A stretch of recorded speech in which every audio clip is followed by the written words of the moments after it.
Imagine a hotel times 3 plus boat.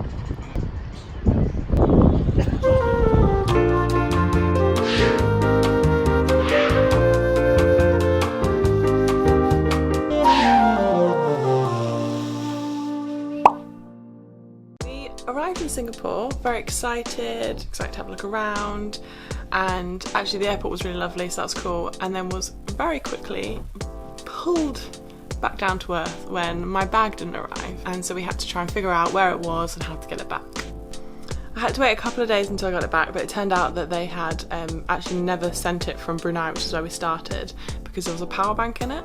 So I had to spend like 2 days using Jim's clothes and toiletries, but in the end I got it back, so it was all good.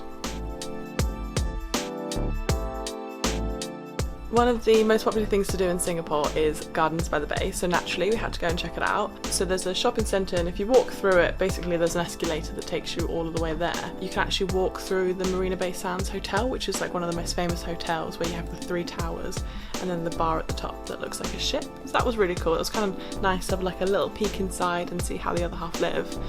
But we got to Gardens by the Bay, had a look around, and we were actually quite impressed with how much we could see without having to pay. You could walk right up to the trees, have a look, and it was really lovely. The park was great. There were loads of different like fishes and sculptures and flowers and stuff, so that was cool. But they were a lot kind of less like impactful than we thought they might be. They weren't like as tall as they look in pictures. But we went during the day, and then also we went at night again as well, and night was definitely where it kind of came to life a little bit, because it looked a lot better when the lights were fully on and you could see the full effect of the trees.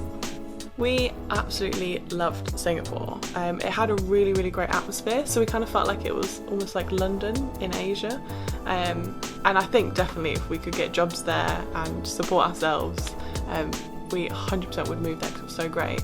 And one of the things that we did quite like about it, that it felt like quite an arty place. So there were kind of street art in some places, and there was also a festival whilst we were there as well. So it was I think it was the Mid-Autumn Festival. So we stayed like right in the middle of Chinatown, so we were kind of right in and amongst the whole thing. And there were like lanterns and like sculptures and loads of art everywhere. So yeah, it was quite nice to see some of the celebrations. Food is a favourite thing for us to kind of try and explore when we're in a new place, and with Singapore we got really lucky because although it's an expensive city, we actually managed to eat really cheap but really well whilst we were there. So we went to a lot of the hawker centres, so essentially like a food court. There was one right close to where we were staying, the Chinese food hawker centre, and that actually had the cheapest Michelin star food in the world. So we had to queue maybe for like 20 minutes, so it wasn't very long for what it is. And Jim got the food. It was like chicken and soy sauce with rice. He said it was okay, but it was kind of cool to try Michelin star food, and we ate really well there. And then there was another one, it was kind of loads of different types of cuisines, but we found a really nice stall that did like incredible Indian food. And one thing that we quite liked whilst we were there that we noticed was when people would come in, so there were a lot of offices around, they'd come in on their lunch break, is that to reserve a place whilst they all went off in separate directions to order their food, people would put their business card on the table to reserve their seat. So that was quite a nice little detail. It was quite cool. It turned out that we were in Singapore at the same time as Laura and Tom, who were in our Koh Phi Phi video. So we kind of got together, had dinner together, and then we went to Gardens by the Bay, and it was really nice. We just sat at the base of one of the trees and had a few beers and had a catch up about everything that we'd both been up to in the meantime. So it was really nice to see them again. We'd heard a lot about how great Singapore's airport was, so we actually went a few hours early when we were flying from the airport to leave Singapore, just so we could check it out basically. And we got there, we went to the Jewel, which is like the really famous, it's almost like a shopping centre where they have the world's largest indoor waterfall.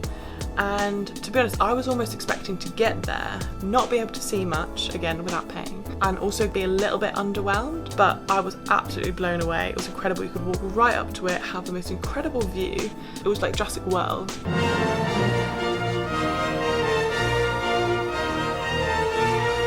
Then afterwards we went to our gate to check in. How much were you? A lady never tells her weight, Jim. And again, just the whole airport, like really relaxing. It was We've never felt that chilled before getting on a flight before. Obviously, I've been working incredibly hard filming all of these videos because I am naturally the one that puts in more effort. Just joking, Jim. But we're going to take a little break and we will see you again when we're in Ubud in Indonesia.